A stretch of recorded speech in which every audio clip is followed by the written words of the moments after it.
Shalom, à vous qui aspirez au retour de Yeshua et comme Yaakov saluez les 12 tribus dispersées, bienvenue dans ce chemin de réconciliation de Torah et de paix d'Élohim. En tant que pasteur de ma maison avant tout, je dédie ce cours à ma femme et à mes 3 fils, que l'Éternel garde et conduise.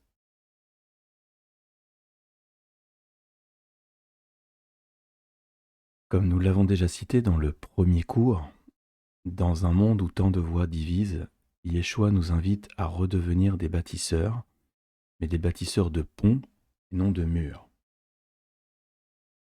C'est dans cela que nous allons prendre ce cours numéro 5, qui va être en 2 parties et qui concerne le calendrier d'Élohim. Lisons simplement ce qui est écrit. Partie A, les fêtes de printemps. Ce thème du calendrier est hélas devenu aujourd'hui l'arbre qui cache la forêt. Nous passons souvent plus de temps à débattre pour savoir qui détient le vrai calendrier, plutôt qu'à contempler et expliquer le magnifique plan divin qu'Élohim nous offre pour comprendre les temps. Le christianisme aujourd'hui propose un calendrier qui va à contre-courant de celui de la Bible, effaçant peu à peu l'héritage israélite des fêtes. En mettant en avant Noël, l'Épiphanie, les Pâques, l'Assomption, nous nous éloignons de la compréhension divine des temps et des époques. Nous reviendrons sur le mot époque dans quelques paragraphes. Nous ne chercherons donc pas à débattre des fêtes chrétiennes en les opposant aux fêtes bibliques. Dans le monde messianique ou juif aussi, bien que l'approche soit plus proche de la Torah, le mélange se fait souvent au niveau de la détermination du début du mois pour fixer les dates officielles des fêtes juives. Quoi? Des fêtes juives? Quand vous suivrez le cours Qui est Israël, vous saurez que ces fêtes ne sont pas réservées aux juifs, mais concernent le tout Israël. De même, le Shabbat n'appartient pas seulement aux juifs, mais à tout croyant en Yeshua, le Messie. C'est pourquoi nous les appellerons les fêtes de l'Éternel. D'ailleurs, Lévitique 23, verset 2 nous dit « Parle aux enfants d'Israël et tu leur diras, les fêtes de l'Éternel que vous publierez seront de saintes convocations, voici quelles sont mes fêtes. » Dans la Bible, l'Éternel ne dit jamais que les fêtes sont juives. Il affirme au contraire qu'elles lui appartiennent et qu'elles ont un but précis, marquer des moments clés pour guider son peuple dans sa relation avec lui et la compréhension des temps. C'est un vaste programme. Le contexte. Le but de ce cours n'est pas de déterminer qui détient le véritable calendrier biblique, nous l'avons déjà dit. Cela signifie que bien que nous ne reconnaissions pas le calendrier chrétien instauré par Constantin Ier, un doute subsiste quant à la nature exacte du calendrier biblique.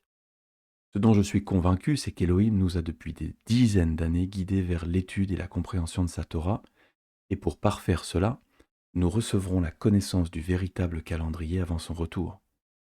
Mais ce n'est que mon humble avis.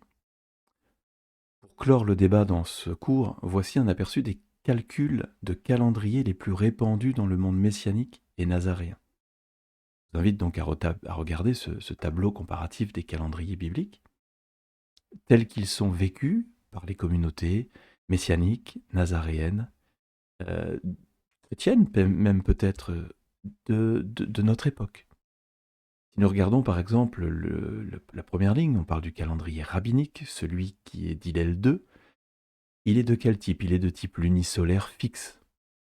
Comment déterminons-nous le début du mois? C'est via un calcul mathématique.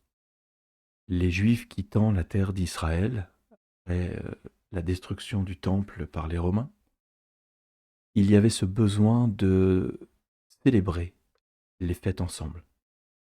Et donc, un calcul mathématique a été fait pour que tous les Juifs dans la diaspora aient le même calendrier. Quelles sont les sources bibliques ou historiques? Le Talmud et le calendrier qui a été fixé au IVe siècle. Quelle particularité? Le début du mois fixé, les fêtes parfois décalées de l'observation réelle. De l'observation de quoi? De la lune. Et usage messianique, la majorité des assemblées messianiques suivent ce calendrier actuel pour coller, et l'intention est bonne, avec le peuple juif et célébrer en même temps. Quand je dis célébrer aujourd'hui, je suis un peu mitigé. Je pense que les fêtes de l'Éternel, il faut les vivre. Il faut comprendre euh, leur intention, comprendre pourquoi Elohim nous fait ces rencontres solennelles. Et donc nous avons besoin de vivre ces fêtes pour vivre notre relation avec Dieu. Un autre calendrier est l'observation lunaire, ou le calendrier de l'Aviv, du printemps. Lui, il est de type lunisolaire observé, c'est-à-dire qu'il va, pour déterminer le début du mois, il va falloir observer le ciel et voir si la lune apparaît. Il faut aussi voir, comme ce sont des fêtes agricoles, pouvoir apporter au temple les fruits de notre travail. Et donc il faut que l'orge, la vive, soit levée pour que nous puissions apporter une offrande à l'Éternel. La particularité de ce calendrier, c'est que ça repose sur une observation réelle, année après année, mois après mois. Et qui sont ceux qui utilisent ce calendrier? La plupart des assemblées attachées à la Torah et à la pratique agricole. Il y a le calendrier solaire d'Enoch, ou celui des Jubilés, ou de Qumran. Et ici, les années sont fixes de 364 jours. Il y a plusieurs calendriers d'Enoch. Tous ne sont pas obligatoirement d'accord les uns avec les autres. Et là, cette fois-ci, la particularité fait que ce calendrier ne suit pas la Lune, mais suit les premiers jours de la création. Ensuite, il y a le calendrier prophétique, qui n'est pas obligatoirement observé par des communautés, mais qui est explicité dans nos Bibles, dans Daniel, dans Apocalypse par exemple, avec des mois de 30 jours. Pourquoi ce calendrier prophétique n'est pas adapté aujourd'hui? À Dieu de nous l'expliquer. Il y a le calendrier de la Tekufa aussi, qui ressemble fortement à celui de l'Aviv, et qui est basé, lui, sur le début de l'année après la Tekufa, c'est-à-dire après l'équinoxe de printemps. Nous pouvons là aussi retrouver quelques groupes messianiques suivant la Tekufa pour lier les saisons et les Moedim. Nous allons étudier ce mot dans quelques minutes. Il y a aussi des communautés qui ont décidé que le Shabbat ou le jour ne commençait pas à la tombée de la nuit, mais au lever du soleil. Et donc le cycle ici est journalier, et le Shabbat est observé de l'aube au lendemain matin. Les fêtes aussi. Ce sont les assemblées messianiques solaires, qui lisent Genèse 1 littéralement en disant « il y eut un matin, il y eut un soir, premier jour », donc pense qu'il faut commencer le jour au matin. Cette liste est vraiment non exhaustive. Il en existe d'autres, et je vous invite à les découvrir vous-même en explorant Internet, en explorant le web. Introduction. Les fêtes de l'Éternel symbolisent les réalités futures, tout comme le tabernacle terrestre est une représentation fidèle de celui que l'Éternel a montré dans le ciel pendant les 40 jours sur le mont Sinaï, signifiant la connexion entre le céleste et le terrestre. Colossiens 2,16 nous dit que personne donc ne vous juge au sujet du manger ou du boire, ou au sujet d'une fête, d'une nouvelle lune ou des shabbats, car c'est l'ombre des choses à venir, mais le corps est dans le Messie. J'ai corrigé, car en grec ici, ce n'est pas c'était, mais c'est bien c'est. Ce passage de Colossiens 2,16 a fait couler beaucoup d'encre. Lisons-le dans le contexte que Paul a voulu écrire aux Colossiens. Les Colossiens n'étaient pas ceux qui mettaient en pratique les fêtes païennes, les fêtes des gnostiques. Et Paul ne vient pas les voir en disant faites ce que vous voulez, personne ne peut vous juger au sujet de ce que vous mangez, buvez, au sujet des fêtes, etc. Non, c'est exactement le contraire qu'il faut comprendre. Les Colossiens qui s'étaient convertis à Yeshua et convertis à Elohim observaient les lois bibliques, ne mangez pas n'importe quoi, ne pratiquez pas n'importe quelle fête. Et justement, Paul vient les voir en disant ne vous laissez pas juger par ces gnostiques qui vous disent que vous êtes en train de faire n'importe quoi parce que vous obéissez aux lois de la Torah. Les fêtes de l'Éternel se divisent en deux groupes, les fêtes de printemps et celles d'automne. Ces célébrations sont liées au temps des récoltes, et il est demandé d'offrir à l'Éternel les prémices de ces récoltes. Peut-on imaginer qu'une fête ait lieu en plein hiver, un 25 décembre par exemple? Que pourrait-on alors offrir à l'Éternel à part des châtaignes, du gui ou des oranges? Rien de tel n'est mentionné dans la Bible. L'Éternel a établi un système simple. Les fêtes doivent être célébrées dans la joie, hormis Yom Kippourim, que dans le monde juif on appelle Kippour ou Yom Kippour, et qu'on doit célébrer avec la communauté. Il est donc indispensable que toute personne soit en mesure de calculer précisément les dates de ces célébrations. Un jeune berger, seul dans la montagne à garder ses troupeaux, doit pouvoir savoir facilement quand il faut redescendre pour ne pas manquer les rendez-vous solennels avec sa famille. On va donc explorer les fêtes, ou les premières fêtes, à la lumière de la Bible, en s'appuyant sur le chapitre 23 du livre du Lévitique. Mais avant ça, faisons un petit détour par le tout premier chapitre de la Genèse, celui de la création.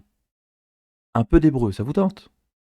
Sans entrer dans les détails d'une étude approfondie sur la création, voici de façon simple les grandes étapes telles qu'on peut les comprendre à la lecture.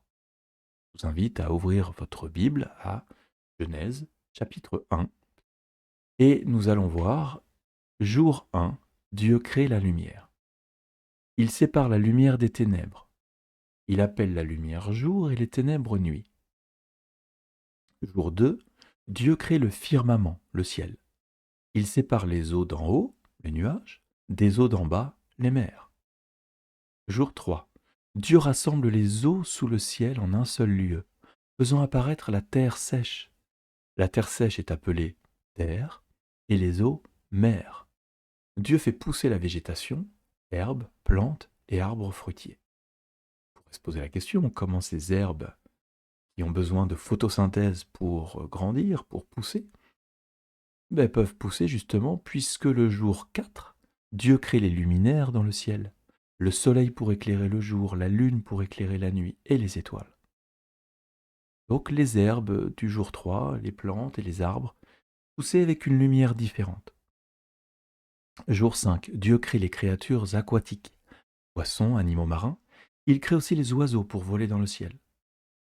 Jour 6, Dieu crée les animaux terrestres, bétail, reptiles, bêtes sauvages.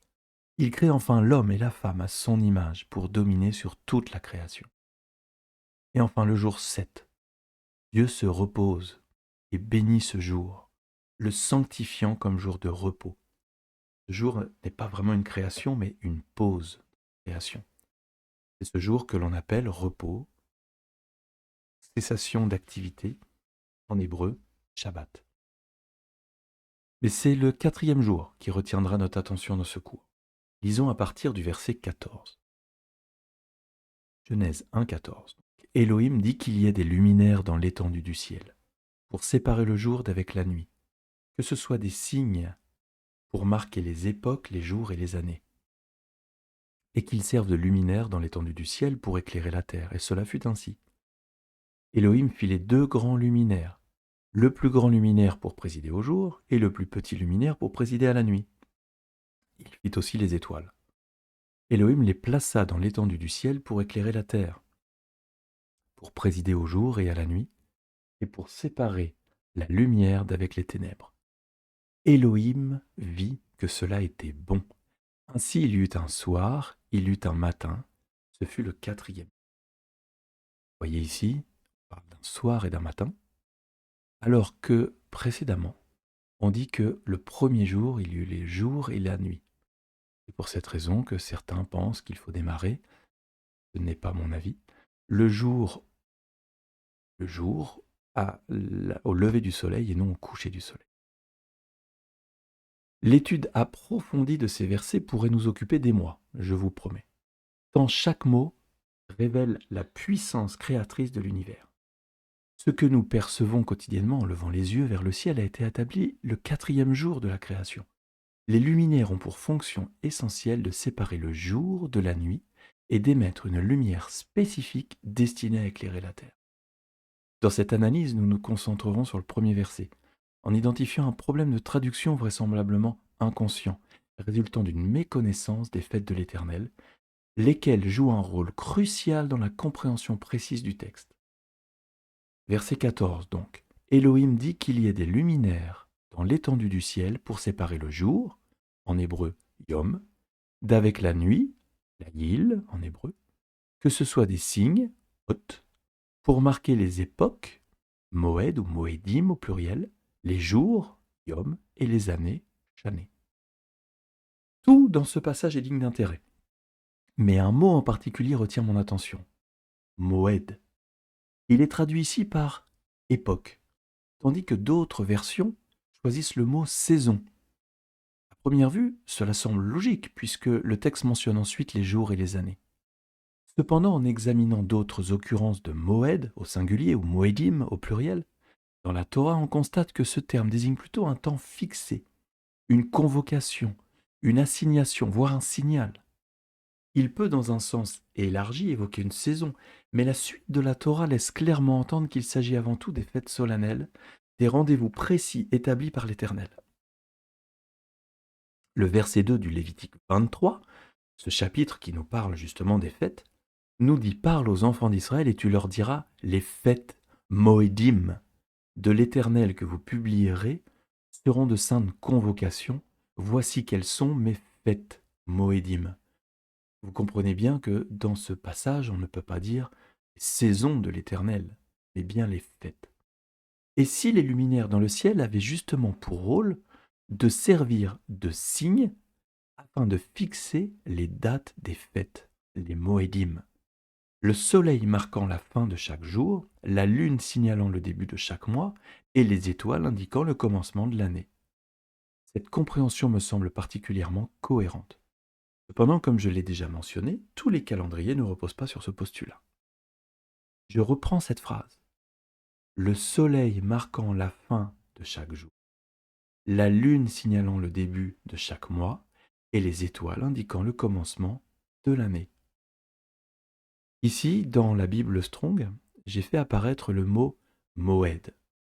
C'est un mot masculin qui vient de Yahad, et dans les traductions, Second nous dit que ça peut être époque, temps fixé, temps marqué, assignation, assemblée, fête, lieu fixé, signal, pendant, moment, solennité, temple, lieu saint, nouvelle lune, et saison en dernier.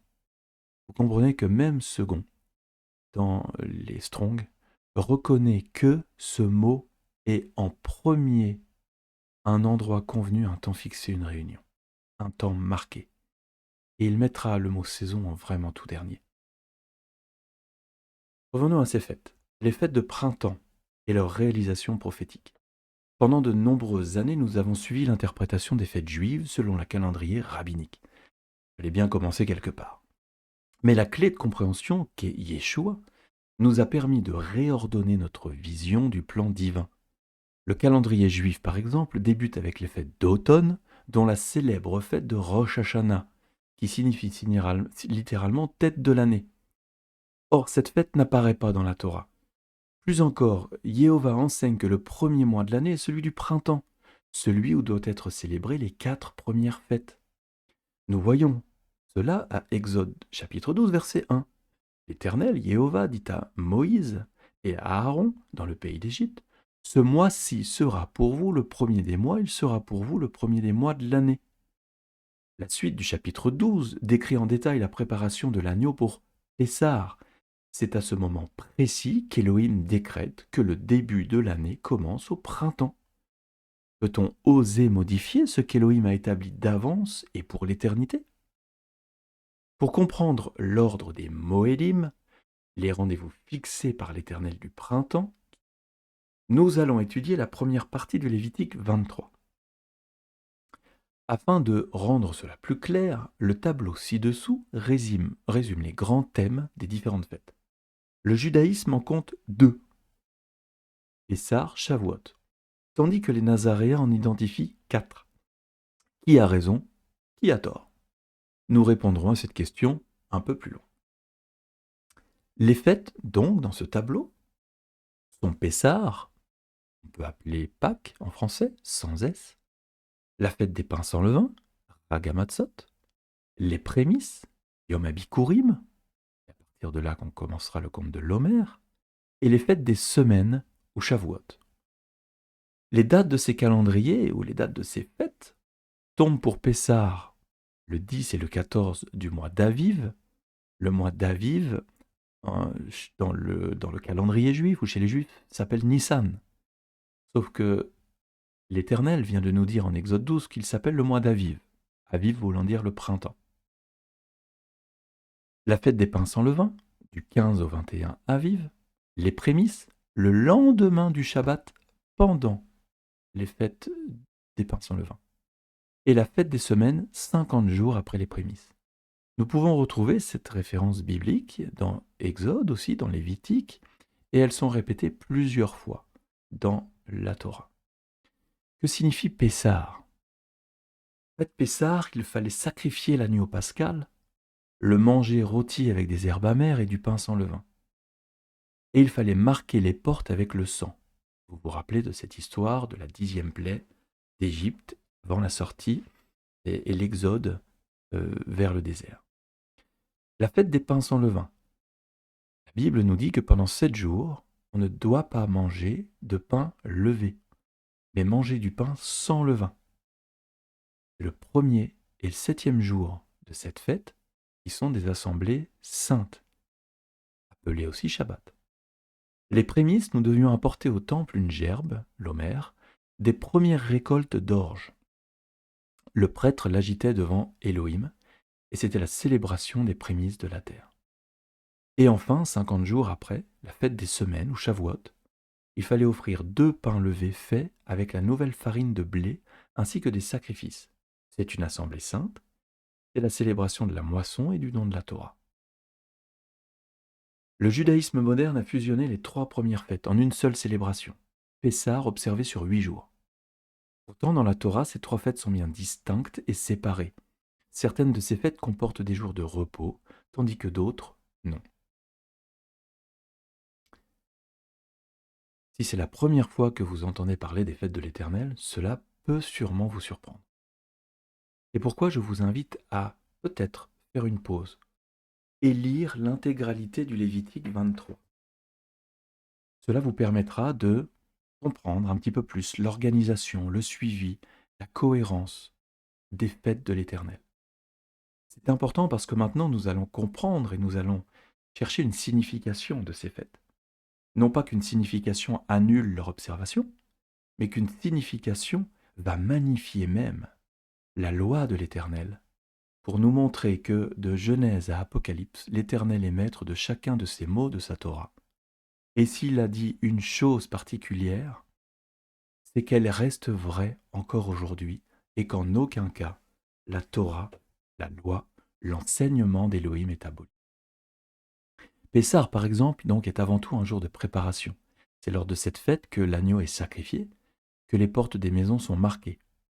Vient ensuite la fête des pains sans levain, qui revêt une importance particulière en tant que période de sanctification. Enfin, à la fête des prémices, on apporte à l'Éternel la première récolte en lui offrant la priorité avant même de pouvoir en consommer soi-même. Ensuite, nous comptons 50 jours avant de célébrer la fête de Shavuot, aussi appelée fête des semaines. Shavuot voulant dire le mot semaine. Si nous nous en tenons à cette simple succession, nous pourrions nous demander en quoi ces fêtes portent un message prophétique. C'est là qu'intervient la clé de compréhension, Yeshua. J'ai repris le même tableau qu'avant, mais j'ai enlevé la dernière colonne, en expliquant cette fois-ci quelle en était la signification prophétique, voire messianique. Pessah préfigure la rédemption par le sang. Yeshua va s'offrir pour l'humanité comme, et nous connaissons ce texte de Jean 29 qui dit « Voici l'agneau d'Élohim qui ôte le péché du monde ». La fête des pains sans levain. Le levain dans la Bible symbolise le péché. Cette fête parle de purification et de séparation. Yeshua, à la croix, va prendre notre péché, nos malédictions et nos maladies. Matthieu 26-26 nous dit, au moment du repas de Pessah que Yeshua va organiser avec ses disciples, « Prenez, mangez, ceci est mon corps ». Les fêtes des prémices, ou la fête des prémices, ça célèbre la première récolte. Yeshua ressuscite le soir après le Shabbat, si vous lisez en grec correctement, et devient ainsi les prémices de la résurrection.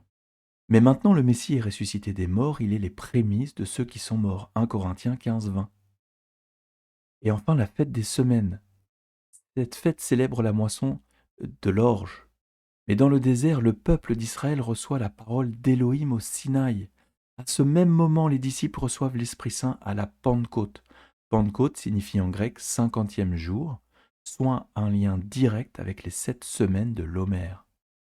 Et là, nous voyons dans Éphésiens 6, 17 que sur l'armure du croyant, l'épée est celle de l'Esprit, qui est la parole d'Élohim. Il y a un lien clair et net entre la Torah et l'Esprit de Dieu. Évidemment, ce que nous venons de faire est un résumé très très simpliste. Il faudrait beaucoup de temps pour pouvoir réétudier chaque fête.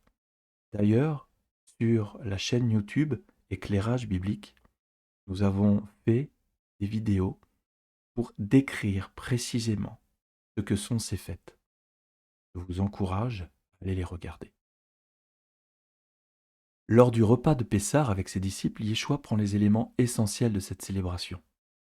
L'agneau, les herbes amères et les pains sans levain. Il ne prend rien d'autre.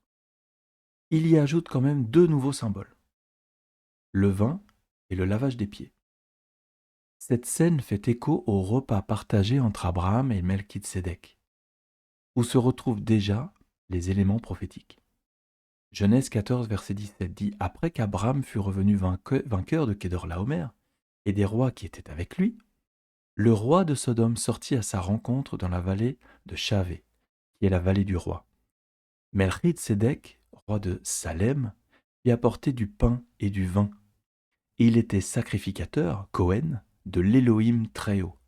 Il bénit Abraham et dit « Béni soit Abraham par l'Élohim Très-Haut, maître du ciel et de la terre. Béni soit l'Élohim Très-Haut qui a livré tes ennemis entre tes mains. » Et Abraham lui donna la dîme de tout. Nous savons que Yeshua est sacrificateur, Cohen, selon l'ordre de Melchitsédek. Ce nom signifie roi de justice. C'est également une clé précieuse pour ceux qui peinent à reconnaître les écrits des apôtres ou les écrits de Paul comme inspirés par Elohim. Parce que dans Hébreux 6.20 est écrit « Yeshua est entré pour nous comme précurseur, ayant été fait souverain sacrificateur, pour toujours selon l'ordre de Melchitsédek. » Là aussi, c'est un thème que nous étudierons bien plus tard. Conclusion.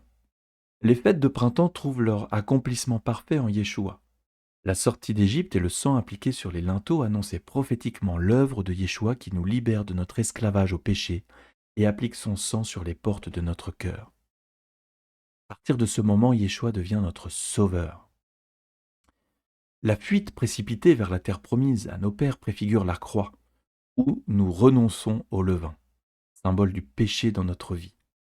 Par le sacrifice de Yeshua, Elohim nous accorde le pardon et ouvre le chemin de la liberté. Yeshua devient là notre Seigneur. Nous attendons désormais le retour de notre roi et de notre Messie, comme cela a été annoncé lors de son départ, il y a 2000 ans. Après avoir passé 3 jours et 3 nuits dans le tombeau, il est ressuscité d'entre les morts et a présenté son propre sang dans le lieu saint, celui qui n'a pas été fait de main d'homme, et il revient bientôt. Yeshua est vivant. La dernière fête n'a pas de date fixe. Shavuot se compte et il ne faut pas la manquer. Shavuot, c'est le don de la Torah. Shavuot, c'est aussi le don de l'Esprit Saint. Ensemble, ces 2 dons confirment la parole inspirée d'Élohim pour nos vies. La parole est une lampe à nos pieds, une lumière sur notre sentier. Shavuot nous enseigne à obéir à notre Père et Créateur, afin que nos vies soient remplies de bénédictions et que nous devenions à notre tour une bénédiction pour ceux qui nous entourent. Et là, Yeshua devient notre Maître. Il est important de souligner que pour chacune de ces fêtes, Yeshua a été à l'heure exacte fixée par l'Éternel. Si nous avons un rendez-vous avec une personne importante, un médecin ou une fête de famille, nous ne viendrions pas 10 jours plus tôt, ni pire encore le lendemain. Nous serions présents à l'heure précise au lieu convenu.